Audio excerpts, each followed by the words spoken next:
Hello everyone, welcome to our YouTube channel chemistry with Abhishek Ranjan.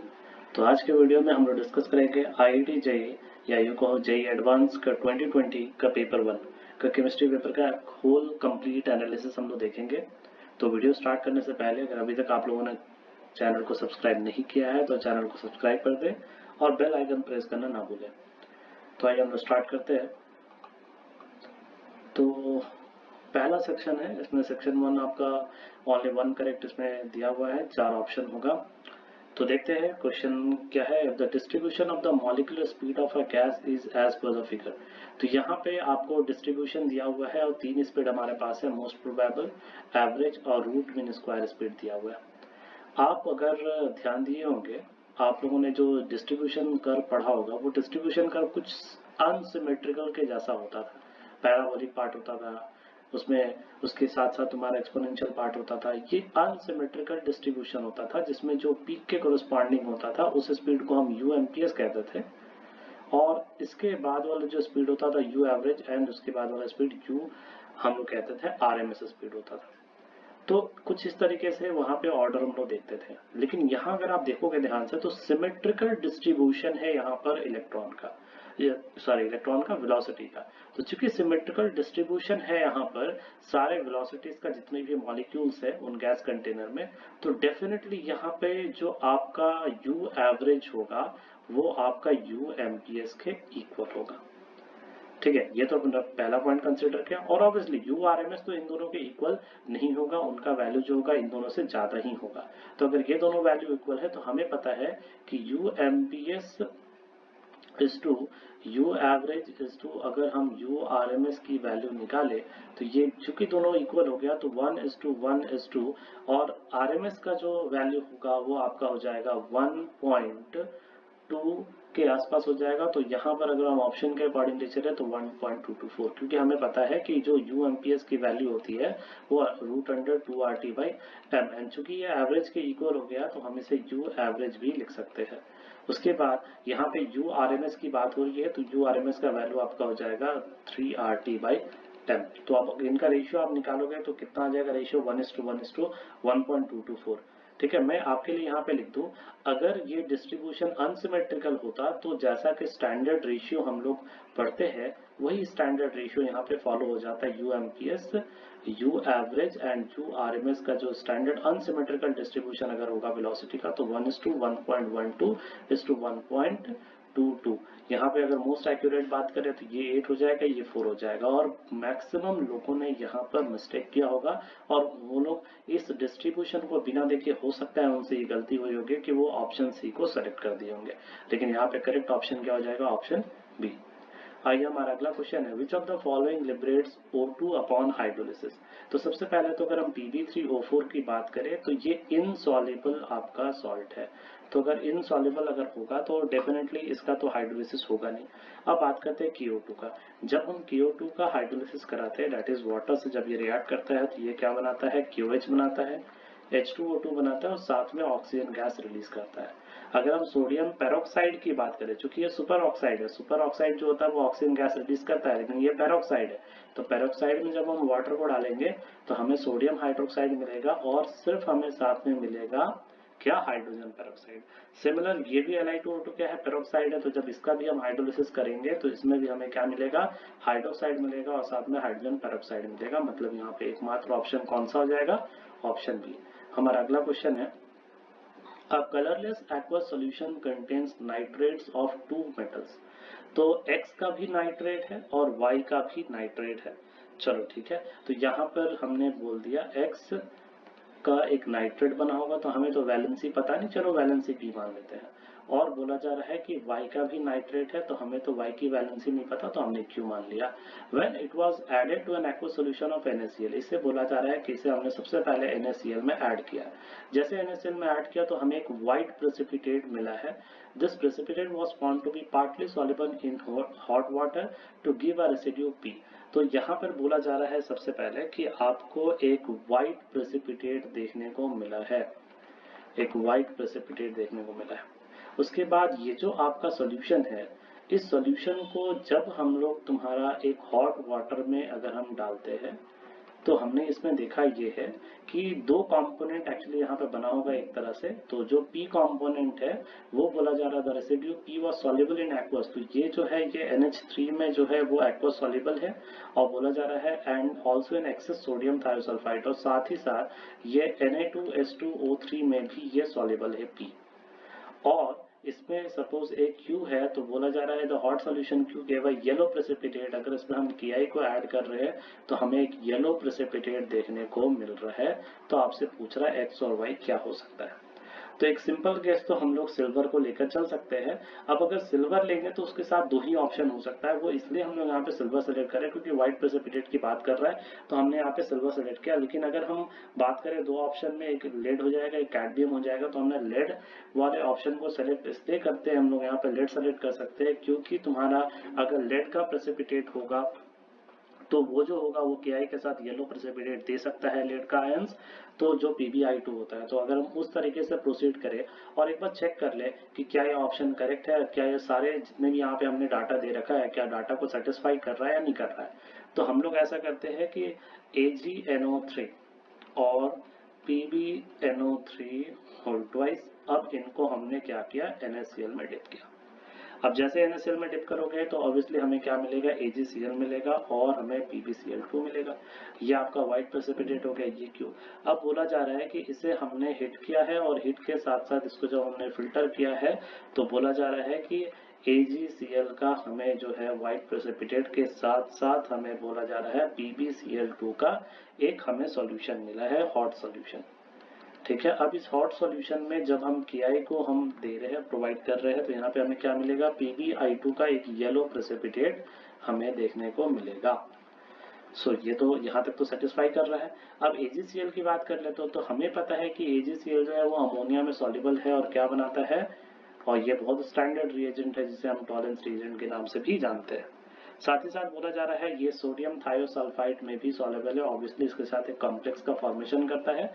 और अगर complex की बात करें तो Na3Ag H2O3 ये आपका बनेगा और साथ ही साथ तुम्हारा इसमें NaCl का फॉर्मेशन करेगा। तो ये आपका यहाँ पे कॉम्प्लेक्स का फॉर्मेशन होता है। तो मतलब ये जो सुटेबल रिएजेंट हो सकता है यहाँ पे, तो आपका X जो हो जाएगा वो Ag हो जाएगा और Y आपका हो जाएगा लेड। तो इसलिए करेक्ट ऑप्शन ए हो जाएगा। हमारा अगला क्वेश्चन देखें तो यहाँ कुछ न्यूमैन प्रोजेक्शन दे रखा है मॉलिक्यूल का, आपको बोला जा रहा है कि आइडेंटिकल मॉलिक्यूल कौन सा रिप्रेजेंट कर रहा है। बहुत आसान तरीका इसमें ये होता है कि आप फ्रंट कार्बन और बैक कार्बन दोनों से जो अटैच्ड कार्बन है आप उनको अलग कर लो। ठीक है, तो जैसे मान लो कि अगर हमने P का इक्विवेलेंट स्ट्रक्चर बनाया तो हम किस तरीके से बना सकते हैं, तो फ्रंट कार्बन से CH3 अटैच है, फिर CH3 अटैच है और एक C2H5 अटैच है। और बैक कार्बन, अगर हम इस बैक कार्बन की बात करें तो उससे हमारा CH3 अटैच है, उसके बाद CH3 अटैच है और OH अटैच है। ये तो P का इक्विवेलेंट स्ट्रक्चर हो गया। अब Q की बात कर लेते हैं।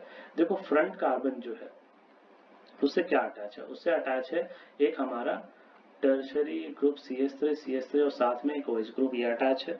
उसके बाद इससे एक हाइड्रोजन अटैच है और इससे एक इथाइल ग्रुप अटैच है और बोला जा रहा है इसी बैक वाले कार्बन से दो हाइड्रोजन और एक मिथाइल ग्रुप अटैच है। अब यहाँ पे R का अगर हम बना ले तो देखो यहाँ पे फ्रंट कार्बन से क्या अटैच है, CH3 अटैच है, OH अटैच है और उसके बाद CH3 अटैच है, उसके बाद कार्बन एंड देन इससे हाइड्रोजन C2H5 एंड C2H5। और अगर हम S की बात कर ले तो यहाँ पे फ्रंट कार्बन से बात करें तो CH3H अटैच है और बैक कार्बन से बात करें तो C2H5 CH3 देखो ये आइसोप्रोपाइल का यहाँ पे ग्रुप जो आ रहा है ये इसी से अलग हो जाएगा क्योंकि अभी तक हमने कहीं पर भी आइसोप्रोपाइल नहीं बनाया। मतलब S का जो भी कॉम्बिनेशन है आप उसे हटा दो, तो S के कॉम्बिनेशन में ये दोनों हट गया, ऑप्शन बच गया ऑप्शन A और C। मतलब आपसे P और Q और Q और R को ही कंपेयर करना। ठीक है, तो ये इस तरीके से आपको थोड़ा टाइम सेव हो जाएगा वहां पर। उसके बाद यहाँ पे अब बात करें तो बैक कार्बन से आपका OH अटैच है। तो ये तो हमने दो ऑप्शन डिस्कार्ड कर दिया था, P एंड Q बच गया, Q एंड R बच गया। अब आप देख लो ये P का स्ट्रक्चर है, ये Q का स्ट्रक्चर है। तो इस कार्बन में जहाँ पे दो मिथाइल कार्बन अटैच है वहाँ OH तो अटैच है, लेकिन बगल वाले कार्बन में यहाँ पे एक हाइड्रोजन अटैच है जो कि यहाँ पे अवेलेबल नहीं है। मतलब ये कॉम्बिनेशन तो नहीं हो सकता। तो Q और R का ये कॉम्बिनेशन बचा और आप देख भी सकते हो दोनों मॉलिक्यूल क्या है, आइडेंटिकल है। सो करेक्ट ऑप्शन क्या हो जाएगा, ऑप्शन C। आते हमारा अगला क्वेश्चन है Which one of the following structure has the IUPAC name? तो IUPAC नेमिंग यहाँ पे किया गया है।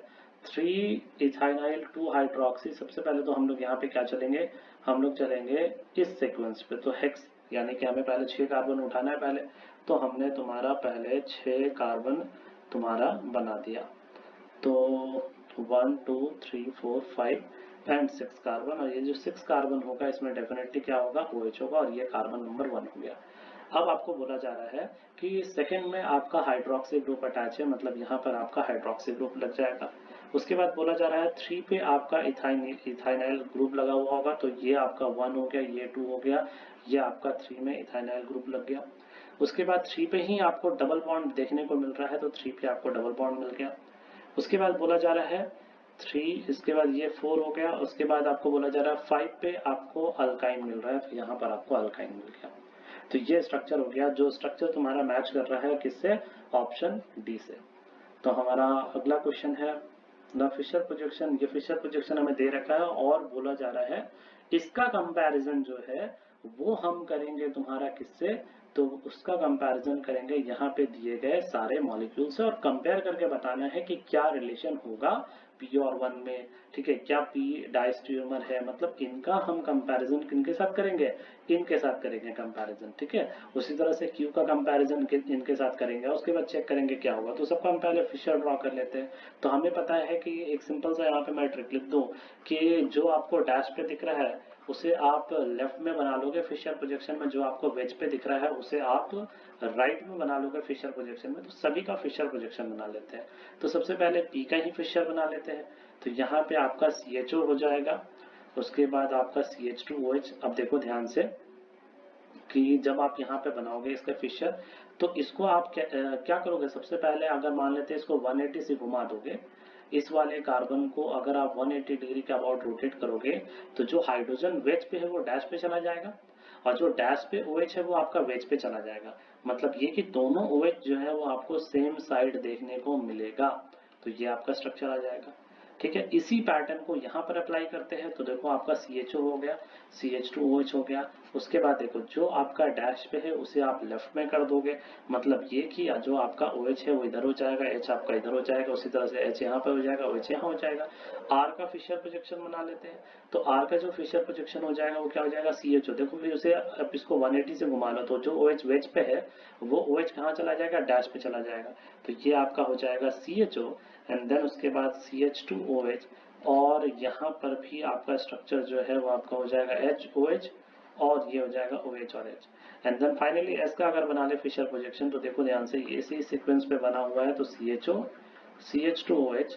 अब उसके बाद देख लो कि दोनों हाइड्रोजन जो है वो वेज पे है, मतलब आप इसे राइट साइड कर सकते हो, तो OH OH and H and H।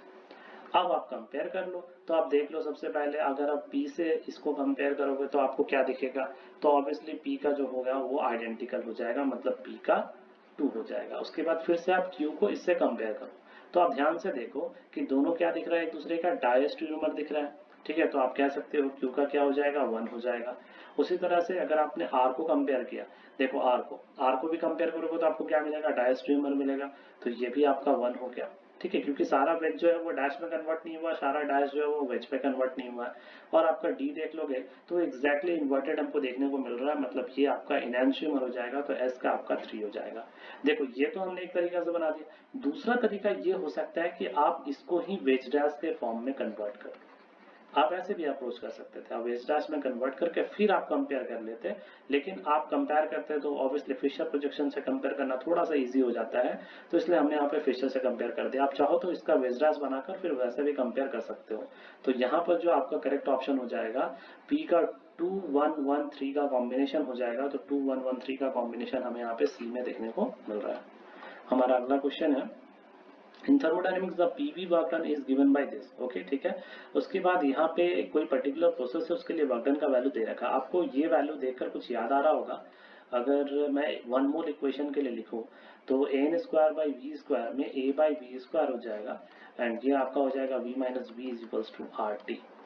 अब अगर आप यहाँ पे प्रेशर की वैल्यू अगर फाइंड करोगे तो क्या हो जाएगा, RT by b minus b minus a by v square. ध्यान से देखो कि यहाँ जो हमने P एक्सटर्नल है वहां पर ये वैल्यू को रिप्लेस कर रखा है। मतलब ये कि जो पहला इक्वेशन बोला जा रहा है system that satisfy to van der Waal equation of state, ये ऑप्शन करेक्ट होगा। और ये जो आपका सेक्शन 2 है ये क्या है, मल्टीपल करेक्ट है, एक भी हो सकता है, एक से ज्यादा भी आपका करेक्ट हो सकता है।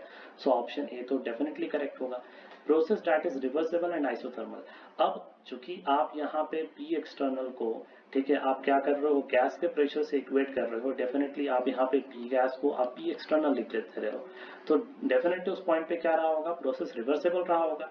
ठीक है, चूंकि टेम्परेचर को हमने कांस्टेंट मान रखा है तो इसलिए आप यहाँ पे आइसोथर्मल भी कर सकते हो, तो बी ऑप्शन भी कंसिडरेबल है। Process that is reversible, reversible तो होगा, और एडियाबेटिक, बेसिकली एडियाबेटिक में भी हम इस प्रोसेस को लगा सकते हैं तुम्हारा। ठीक है, तो क्योंकि यहाँ पे जो तुम्हारा पैरामीटर है तुम्हारा, ये तो हमने जनरल इक्वेशन लिख रखा है, तो जनरल इक्वेशन में वर्क डन को तो हम इन जनरल हम इस तरीके से लिख ही सकते हैं चाहे कोई भी प्रोसेस हो।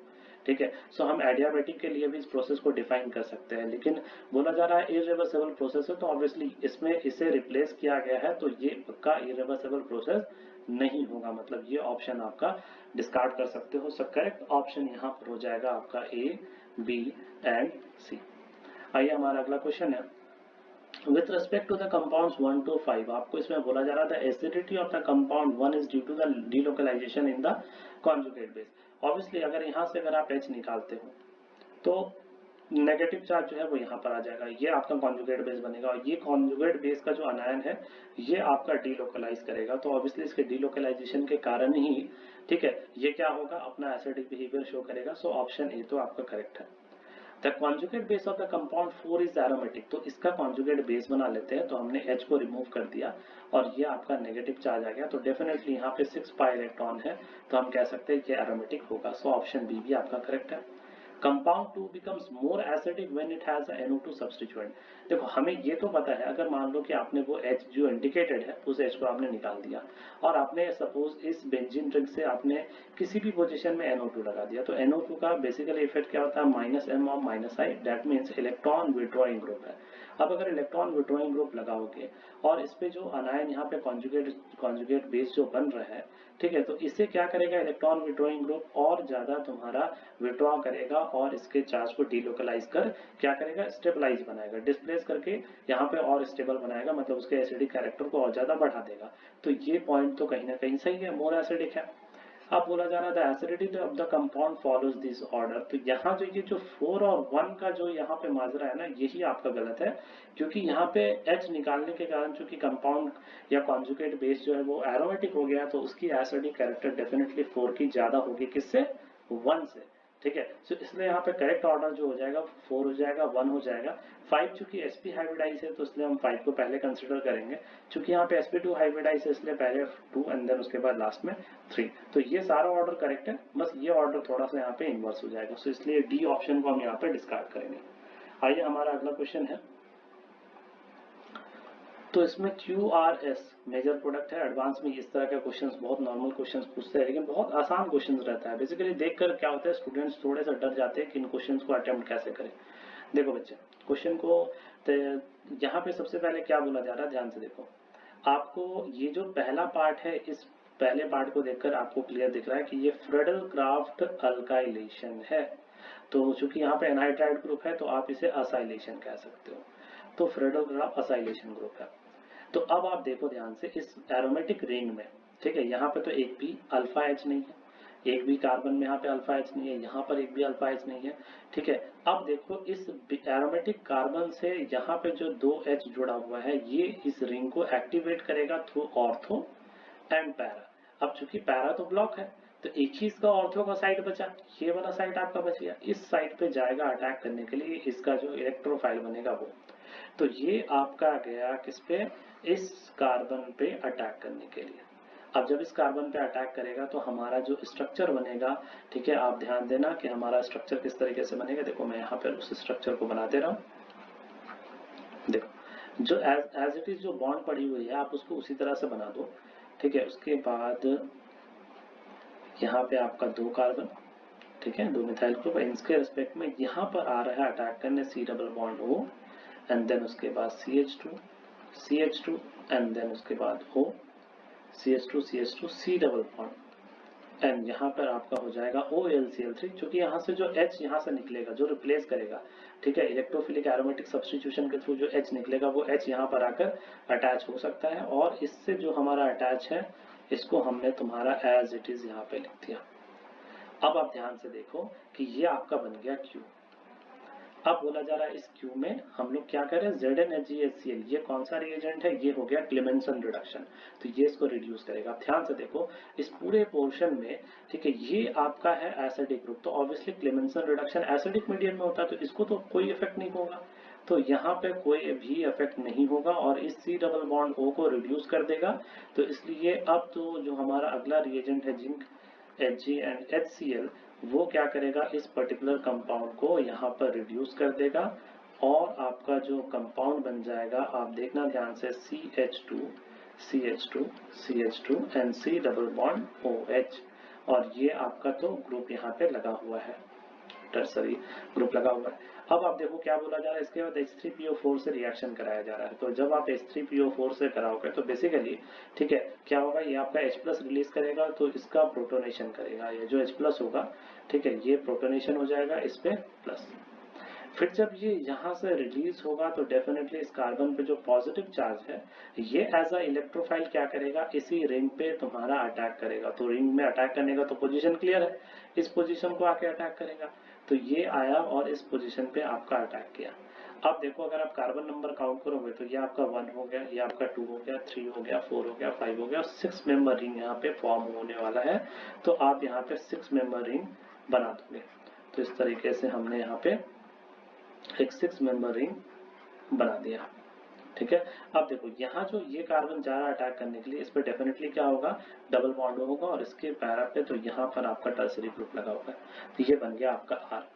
अब फाइनली बोला जा रहा है इस R में किससे अटैक कराया जा रहा है, ग्रिग्नार्ड रिएजेंट CH3MgBr, और फिर बाद में हाइड्रोलिसिस हो रहा है, मतलब ये जो आपका कीटोनिक ग्रुप है इसका यहाँ पे अटैक करेगा कौन, CH3MgBr, तो CH3MgBr और उसके बाद हाइड्रोलिसिस कर देंगे, तो मैं यहाँ पे डायरेक्ट लिखूंगा इसका ये जो नेगेटिव चार्ज है वो आएगा इस पे आकर अटैक करेगा, तो यहाँ पे फाइनली आपका जो प्रोडक्ट जो है वो क्या बन जाएगा, तो हाइड्रोलिसिस के बाद देखो ये तो CH3 अटैक किया और हाइड्रोलिसिस के बाद ये आपका OH हो जाएगा, यहाँ पर आपका टर्सरी ग्रुप लगा हुआ है और ये आपका हो गया मिथाइल ग्रुप, ठीक है, यहाँ तक हो गया। अब क्या बोला जा रहा है, H2SO4 और हीट, यानी कि अब हम डिहाइड्रेट करेंगे तुम्हारा, तो यहाँ से OH निकलेगा और बगल वाले से H का डिहाइड्रेशन हो जाएगा, तो फाइनली तुम्हारा H2SO4 और हीट के प्रेजेंस में तुम्हारा 1 मोल वाटर का यहाँ पे लॉस हो जाएगा और मेरा जो डिजायर प्रोडक्ट हो जाएगा वो डिजायर प्रोडक्ट क्या बन जाएगा, तो आप देखो ध्यान से, ये अब आपका हो गया यहाँ पर डबल बॉन्ड, और इससे जो हमारे यहाँ पे ग्रुप लगा हुआ है 5 मेंबर वो तो लगा हुआ रहेगा ही, और इससे जो टर्सरी ग्रुप लगा रहेगा वो लगा रहेगा, तो ये बन गया हमारा S। तो ये फाइनली हम लोगों ने सारे प्रोडक्ट बना लिए, ये आपका बन गया Q प्रोडक्ट, ये बन गया R प्रोडक्ट और ये बन गया आपका S प्रोडक्ट। अब आप यहाँ पे चेक कर लो कि कौन सा ऑप्शन सही है, तो बोला जा रहा है करेक्ट स्ट्रक्चर ऑफ S, तो ऑब्वियसली ऑप्शन A तो यहाँ पर आप डिस्कार्ड कर सकते हो क्योंकि ऑप्शन यहाँ पे तो हुआ नहीं। बोला जा रहा है Q का ये स्ट्रक्चर बन रहा है, तो ऑब्वियसली हमने Q तो यही स्ट्रक्चर बनाया, मतलब ऑप्शन B करेक्ट है। उसके बाद बोला जा रहा है कि R का ये स्ट्रक्चर है, तो कीटोनिक ग्रुप तो है यहाँ पे तुम्हारा, ठीक है, यहाँ पे जो हमने R बना रखा है वहाँ पे कीटोन ग्रुप है, लेकिन तुम्हारा डबल बॉन्ड जो होगा वो हमारे इस कार्बन के तरफ होगा, मतलब इस पॉइंट को भी हम डिस्कार्ड कर सकते हैं। ऑप्शन डी में बोला जा रहा है S is this, obviously S यहाँ पे हमने प्रोडक्ट तो बना ही रखा है तुम्हारा, तो B और D यहाँ पे आपका करेक्ट ऑप्शन हो जाएगा। अब आते हैं हमारा अगला क्वेश्चन है, FeCl4- has a tetrahedral geometry. अब आप देख लो ध्यान से, अगर मैं यहाँ पे FeCl4 अगर माइनस के बारे में बात करूँ तो बेसिकली Fe+3 है, तो इसका जब हम कन्फिग्रेशन करेंगे तो ये आपका हो गया आर्गन 4s0, ठीक है, 3 इलेक्ट्रॉन हम लोग निकाल रहे हैं और आपका 3d5 हो गया। अब देखो हमें पता है कि Cl जो है वो वीक फील्ड लिगेंड है, Cl वीक फील्ड लिगेंड है, तो हमें पता है कि कोई भी पेयरिंग इलेक्ट्रॉन्स का नहीं होगा, ठीक है, तो कोई पेयरिंग और इलेक्ट्रॉन्स का नहीं होगा, तो यहाँ पे कैसा ज्योमेट्री हो जाएगा, ये sp3 या तुम्हारा हम कह सकते हैं टेट्राहेड्रल ज्योमेट्री अटेन करेगा, मतलब ये कि जो मेरा ऑप्शन ए है वो आपका करेक्ट है। और यहाँ पे ये भी हम ध्यान दे सकते हैं, जैसे मान लो हम इससे अगर इस तरीके से टेट्राहेड्रल ज्योमेट्री है ना, तो हम इसको किस तरीके से डिस्टिंग्विश कर सकते हैं, तो हम नीचे में हम यहाँ पे 2 इलेक्ट्रॉन लिख सकते हैं और ऊपर में हम यहाँ पे 3 इलेक्ट्रॉन लिख सकते हैं। तो चूंकि 5 इलेक्ट्रॉन है तो 1 2, वीक फील्ड लिगेंड है तो पेयरिंग तो होगा नहीं, तो ये 3 ये 4 और ये 5। तो यहाँ पर इसका कोई पेयरिंग जो है वो नहीं होगा, मतलब यहाँ पे नंबर ऑफ अनपेयर्ड इलेक्ट्रॉन कितने हो गए, 5 हो गए। उसी तरह से ये बोला जा रहा है has 2 geometrical isomerism COEN NH3 hold twice. तो ऐसा करते हैं, इसको हम इन जनरल फॉर्म मान लेते हैं CO, चूंकि EN एक सिमेट्रिकल लिगेंड है तो इसको हमने AA टाइप लिगेंड कह दिया, बाइडेंटेड लिगेंड है, और NH3 को हमने A2 कह दिया और इसको हमने B2 कह दिया।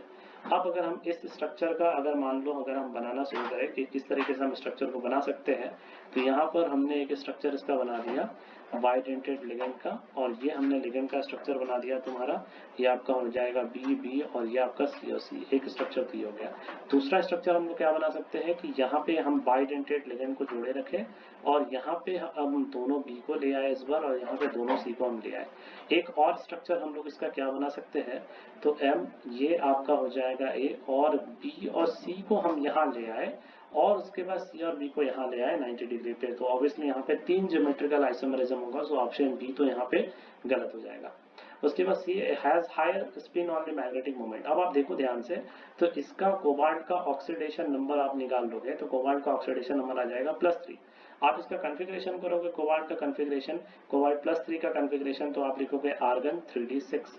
अब यहाँ पे आपका एक NH3 भी है और EN भी है जो कि एक स्ट्रॉन्ग फील्ड लिगेंड है, तो स्ट्रॉन्ग फील्ड लिगेंड होगा तो डेफिनेटली ऑक्टाहेड्रल कॉम्प्लेक्स में क्या हो जाएगा, ये आपका 2 हो गया और ये आपका 3 हो गया। अब D6 है तो आप क्या करोगे 1 2 3 4 5 6, मतलब ये कि यहाँ पे जो आपका नंबर ऑफ अनपेयर्ड इलेक्ट्रॉन है वो आपका 0 हो गया।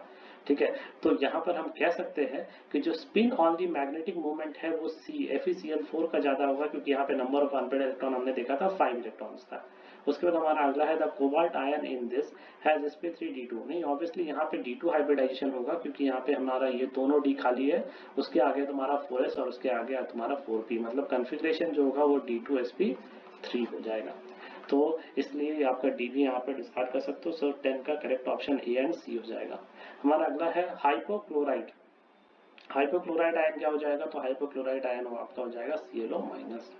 Chloride ion ClO3 minus, and आपको बोला जा रहा है पर क्लोराइड आयन ClO4 माइनस। इन 3 आयन के बारे में बात हो रही है। The hypochloride ion is the strongest conjugate base. हमें पता है अगर हम यहाँ पर अगर हम बात करेंगे स्टेबिलिटी के टर्म्स में, स्टेबिलिटी के टर्म्स में बात करेंगे तो ClO4 माइनस सबसे ज्यादा स्टेबल, सबसे ज्यादा रेजोनेटिंग स्ट्रक्चर बनेगा इसका, ClO3 minus and then ClO minus.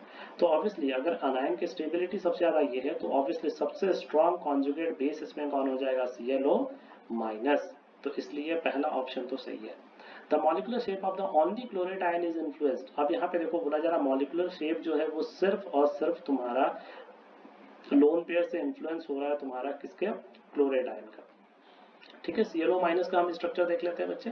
तो देखो सभी का तो ऐसे तो टेट्राहेड्रल ज्योमेट्री बनने वाला है, लेकिन ClO माइनस में चूंकि ये शेप एक्चुअली में तुम्हारा लीनियर है, तो अब इसमें आप लोन पेयर रखो या ना रखो इससे मॉलिक्यूलर शेप को कोई इफेक्ट नहीं पड़ेगा, ये लीनियर ही रहेगा। लेकिन ClO3 माइनस की बात करेंगे तो ClO3 माइनस का जो स्ट्रक्चर होता है वो होता है पिरामिडल। तो ऑब्वियसली अगर इसका हम लोन पेयर को कंसीडर करेंगे तो टेट्राहेड्रल, लोन पेयर कंसीडर नहीं किया तो शेप हो जाएगा पिरामिडल, मतलब ये लोन पेयर जो है वो अफेक्ट कर रहा है इसको। ठीक है, और अगर हम ClO4 माइनस की बात कर ले तो ClO4 माइनस में तो कोई लोन पेयर होता ही नहीं है, तो इसलिए इसके शेप को अफेक्ट नहीं करेगा। तो ये ऑप्शन भी करेक्ट है। The hypochlorite and the chlorate ions disproportionate to give rise to identical set of ions। आप याद रखना ये दोनों disproportionate तो होता है लेकिन सेम आयंस जो है वो कभी नहीं देता है। अगर हम ClO3 माइनस की बात करें तो जब ये disproportionate होता है तो ClO4 माइनस और Cl माइनस बनाता है, और जब ClO माइनस डिस्प्रोपोर्शनिएट होता है तो ये आपका ClO3 माइनस और Cl माइनस बनाता है। और डिस्प्रोपोर्शनिएट क्या होता है ये तो हमें पता है कि जब सेम सब्सटेंस ऑक्सीडाइज भी हो जाए और रिड्यूस भी हो जाए। जैसे यहाँ पे ऑक्सीडेशन नंबर +5 है तो ये आपका +7, तो ऑक्सीडेशन हो गया यहाँ पे, और +5 से -1 चल गया तो यहाँ पर आपका रिडक्शन हो गया और ये ऑक्सीडेशन, तो इसे कहते हैं डिस्प्रोपोर्शनिएट। तो आप देख लो सेम सेट ऑफ आयंस तो ऑब्वियसली यहाँ पे प्रेजेंट नहीं है, सो सी ऑप्शन को आप डिस्कार्ड कर सकते हो। The hypochloride ion oxidize the sulphide ion. अब बोला जा रहा है कि इसको ऑक्सीडाइज करेगा या नहीं करेगा, तो चलो देख लेते हैं क्या तुम्हारा बनता है। तो हाइपोक्लोराइड ClO माइनस होता है और सल्फाइड आयन CO3 2 माइनस, इसको ऑक्सीडाइज करके SO4 2 माइनस और Cl माइनस में कन्वर्ट हो जाता है, मतलब ये स्टेटमेंट भी करेक्ट है। So option A B D आपका करेक्ट हो जाएगा। आते हैं हमारा अगला क्वेश्चन है the cubic unit cell structure of a compound containing. ठीक है, ये इस तरीके से एक आपका हमेशा बेसिकली सॉलिड स्टेट में जो क्वेश्चंस आपको पूछे जाते हैं एडवांस में, वो कुछ इसी तरीके से मॉडिफिकेशन क्वेश्चंस का रहता है, लेकिन आसान होता है। तो चलो अब यहाँ पे देखते हैं। तो आपको कुछ कुछ कंडीशन है, बोला जा रहा है कि जो आपका कैटायन M है, अनायन X है, और तुम्हारा रेडियस के बारे में भी दे रखा है। Compare to anion the cation has the smaller ionic radius. चलो ठीक है, एम्पिरिकल फार्मूला पूछ रहा है। तो आप देखो ध्यान से कि एज के सेंटर पे कौन प्रेजेंट है, X है। तो X का पहले हम लोग इफेक्टिव निकाल लेते हैं कितने आइटम्स होगा। तो एज के सेंटर पे टोटल 4 एज पे रखा गया और एज पे 1/4 से शेयरिंग होता है, मतलब इफेक्टिव X जो है वो 1 आइटम हो गया। अब अगर हम बात करेंगे किसकी, तो M के बारे में बात करें तो टोटल तुम्हारे 2 फेज पे रखा गया है और शेयरिंग हाफ से होता है, तो ऑब्वियसली यहाँ पर M का 1 हो जाएगा। तो एम्पेरिकल फॉर्मूला जो हो जाएगा M ऑफ X हो जाएगा। तो ये स्टेटमेंट तो करेक्ट है। The cation M and anion X have different coordination geometries. Obviously अगर हम बात करेंगे तो कोऑर्डिनेशन नंबर जो है, जो कि यहाँ पे फेस के सेंटर पे रखा हुआ है, ठीक है, और चूंकि ये केटायन है तो ऑब्वियसली उसका नियरेस्ट जो एटम है होना तो चाहिए था ऐसे एज सेंटर के रेस्पेक्ट में तुम्हारा 6, लेकिन इस केटायन के प्रेजेंस में हो जाएगा कोऑर्डिनेशन नंबर कितना, 8। सो इसलिए हम यहाँ पे कहेंगे both M and X have coordination number equals to 8, मतलब coordination ज्योमेट्री अलग नहीं होगी, तो मतलब इस स्टेटमेंट को डिस्कार्ड करेंगे। The ratio of M to X bond length to the cubic unit cell edge length is 0.866। तो बेसिकली हम लोगों को क्या करना होगा, ये आपका ये जो आपको दिख रहा है एज, ये वाला लेंथ हमें फाइंड करना है। तो आप ध्यान से देखो, बेसिकली ये एक और तुम्हारा एक छोटा सा तुम्हारा यहाँ पे देख लो, ये आपका एक इसलिए इस तरह से मार्क किया हुआ क्वेश्चन में आपको हेल्प करेगा ये। तो बेसिकली क्या हो रहा है कि पूरे बॉडी सेंटर का एक तरह से तुम्हारा क्या हो रहा है, उसके बॉडी डायगोनल का हमें हाफ दिख रहा है ये। ठीक है, मतलब mx बॉन्ड लेंथ जो है वो कुछ और नहीं बल्कि वो इनके तुम्हारा बॉन्ड लेंथ का हाफ हम कह सकते हैं। मतलब हम यहाँ पे ऐसा बोल सकते हैं कि जो बॉन्ड लेंथ है ऑफ mx, ठीक है, अगर हम इसको A मार्क करें और इसको अगर हम लोग B मार्क करें तो हम कह सकते हैं यहाँ पे AB के इक्वल पूछ रहा है, तो बॉडी डायगोनल A√3 और उसका हाफ हो जा रहा है यानी कि बाई 2। तो हम यहाँ पे इसको सॉल्व कर लेंगे, कितना हो जाएगा 0.866 टाइम्स A, यानी कि जो ऑप्शन C है वो आपका करेक्ट है। The ratio of the ionic radius of the cation into the अनायन X is 0.414। तो चलो आप देख लेते हैं ये क्या होगा। तो देखो हमें ये तो पता है कि जो Rm है और Rx है, इसका वैल्यू अब हम लोग निकाल लिया, कितना आ गया A√3/2। अगर हम दोनों तरफ Rx से डिवाइड कर दें तो यहाँ भी Rx से डिवाइड कर दिया, Rx से डिवाइड कर दिया और इधर भी हमने Rx से डिवाइड कर दिया। अब आप ध्यान से देखो कि जो आपका Rx है वो कहाँ पर है, एज के ठीक सेंटर पे है। तो हम ऐसा लिख सकते हैं कि Rx is equals to A/2। अब इस पैरामीटर को यहाँ पे पुट कर दो तो Rm/Rx इज इक्वल्स टू हो जाएगा आपका A√3। यहाँ पे आप A/2 पुट कर दोगे तो क्या हो जाएगा आपका √3 - 1, यानी कि ये आपका 0.732:1 रेशियो ये आना चाहिए था। यहाँ पे रेशियो 0.414 है, तो ये आपका क्या हो जाएगा, इनकरेक्ट हो जाएगा। सो आते हैं हमारा अगला क्वेश्चन है सेक्शन 3 है, ये भी आपका न्यूमेरिकल वैल्यू टाइप है और इसमें आपका 2 डेसिमल प्लेसेस भी हो सकता है।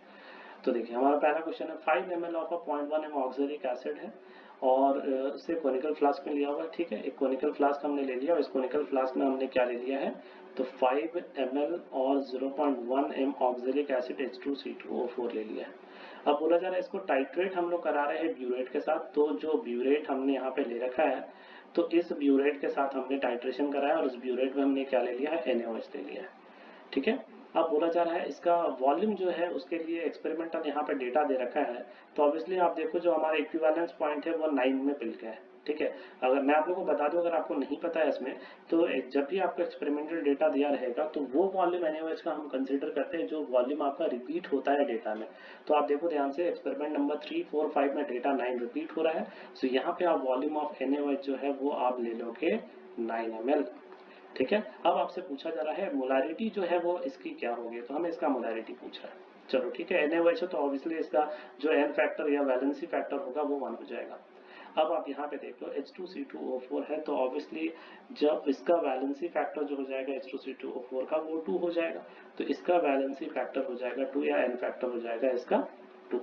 तो क्या करेंगे हम लोग, तो हम लोग लिखेंगे at the equivalence point. At the equivalence point हम क्या कर सकते हैं, तो हम लिखेंगे milli equivalent of NaOH must be equals to milli equivalent of H2C2O4। तो NaOH के लिए हम क्या लिखेंगे, मोलारिटी की वैल्यू हमें निकालनी है, वॉल्यूम 9 ml दे रखा है और n फैक्टर की वैल्यू 1, और यहाँ पर अगर हम लिखें मोलारिटी की वैल्यू दे रखी है 0.1 इंटू 5 इंटू यहाँ पर आपका हो जाएगा 2। सो यहाँ से अगर हम मोलारिटी के वैल्यू निकाल लें तो ये आपका हो जाएगा 1/9 दैट इज 0.11। 2 डेसिमल वैल्यू तक लिखने के लिए बोला है हमें यहाँ पे, आप देखो ध्यान से 2 डेसिमल प्लेसेस तक लिखना है, तो करेक्ट आंसर क्या हो जाएगा 0.11। आते हैं हमारा अगला क्वेश्चन है, consider the reaction A to B at 1000 Kelvin at time T dash the temperature of the system was increased to 2000। Means T dash पे जो टेम्परेचर है वो आपका 1000 है, देन उसके बाद हमने इस टेम्परेचर को 2000 पे लेके चले गए हैं। तो आपसे पूछ रहा है गिब्स एनर्जी का रेशियो क्या होगा। तो गिब्स एनर्जी का जो रेशियो होता है वो हम गिब्स एनर्जी को क्या लिख सकते हैं, -2.303 RT इंटू तुम्हारा लॉग के लिख सकते हैं इक्विलिब्रियम। तो बेसिकली लॉग के इक्विलिब्रियम निकालना पड़ेगा, ठीक है, टेम्परेचर T1 पे निकालना पड़ेगा। तो सबसे पहले टेम्परेचर हम लोग 1000 केल्विन पे बात करें। आप देखो ध्यान से क्या बोल रहा है कि A का प्रेशर हम लोग 1 बार पे मेंटेन कर रहे हैं और B का प्रेशर का वेरिएशन यहाँ पे दे रखा है। तो B का T डैश पे कितना प्रेशर था, यहाँ पे 10 प्रेशर था। तो मतलब ये कि अगर हम इसे T1 कहें और यहाँ पर अगर हम के इक्विलिब्रियम निकालना चाहे तो इसके लिए हम क्या लिख सकते हैं, तो B का पार्शियल प्रेशर बाई A का पार्शियल प्रेशर। तो B का तो 10 पे तुम्हारा B का अभी 10 शो कर रहा है और A का 1 बार पे मेंटेन रखा है, मतलब ये 10 हो गया। तो इसे हमने कह दिया के इक्विलिब्रियम को K1 हमने कह दिया, ठीक है। अब हम T2 टेम्परेचर 2000 केल्विन पे बात कर लेते हैं। 2000 केल्विन पे क्या हो रहा है, तो K2 इक्वल्स टू के इक्विलिब्रियम इक्वल्स टू लिखेंगे हम लोग B का पार्शियल प्रेशर, ठीक है। यहाँ पे पार्शियल प्रेशर भी आप लिख सकते हो, कॉन्सेंट्रेशन में अगर कंफ्यूजन हो रहा है तो पार्शियल प्रेशर ऑफ B और by partial pressure of A।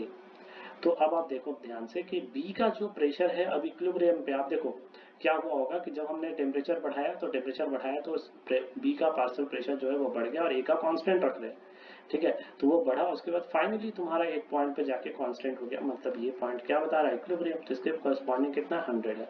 तो हम यहाँ पे क्या करेंगे, तो ये हो जाएगा आपका 100 और y हो जाएगा ये 1, तो मतलब ये हमारा हो गया 100। अब आप क्या लिखोगे, डेल्टा G1, तो यहाँ पे जो है 1000 का 2000 पे रेशियो निकालना है, तो delta G 1000 by delta G at 2000 is equals to क्या हो जाएगा आपका -2.303 RT। तो R into temperature is 1000 into log 10 divided by -2.303 into R into 2000 into log 100।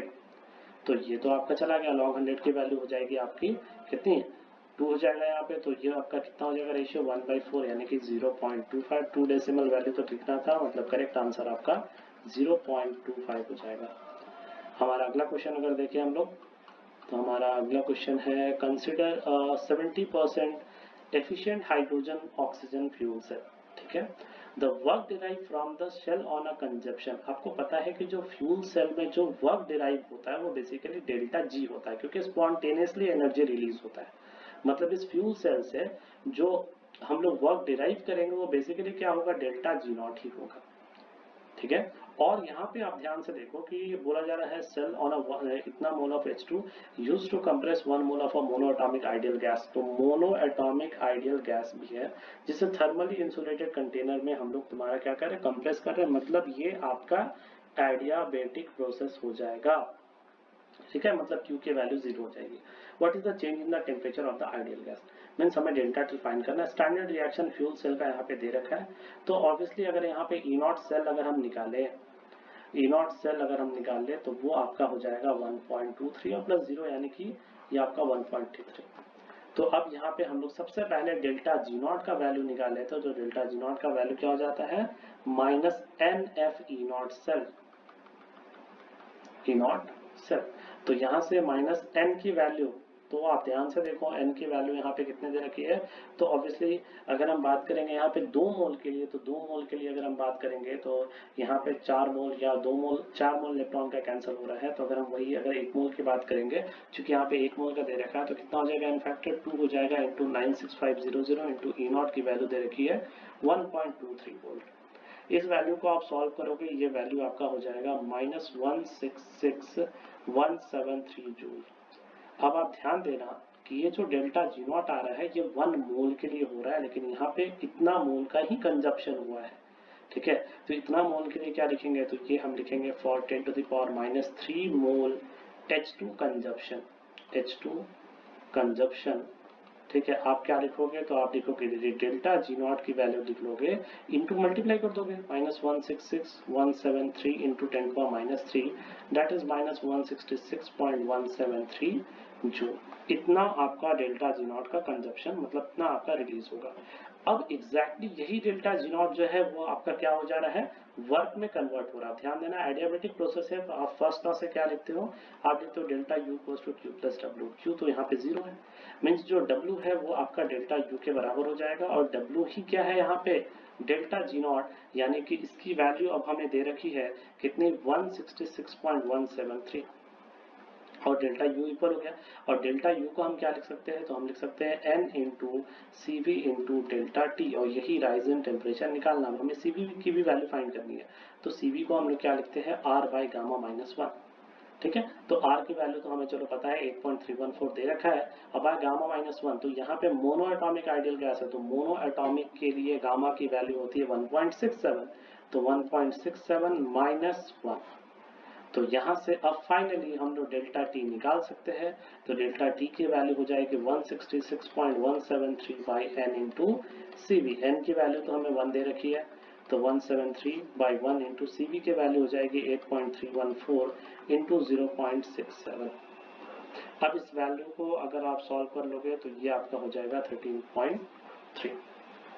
सो ये आपका हो जाएगा करेक्ट आंसर। उसके बाद आते हैं, हमारा अगला क्वेश्चन है, aluminium reacts with sulphuric acid. ठीक है, तो पहले एक रिएक्शन हम लोग लिख लेते हैं।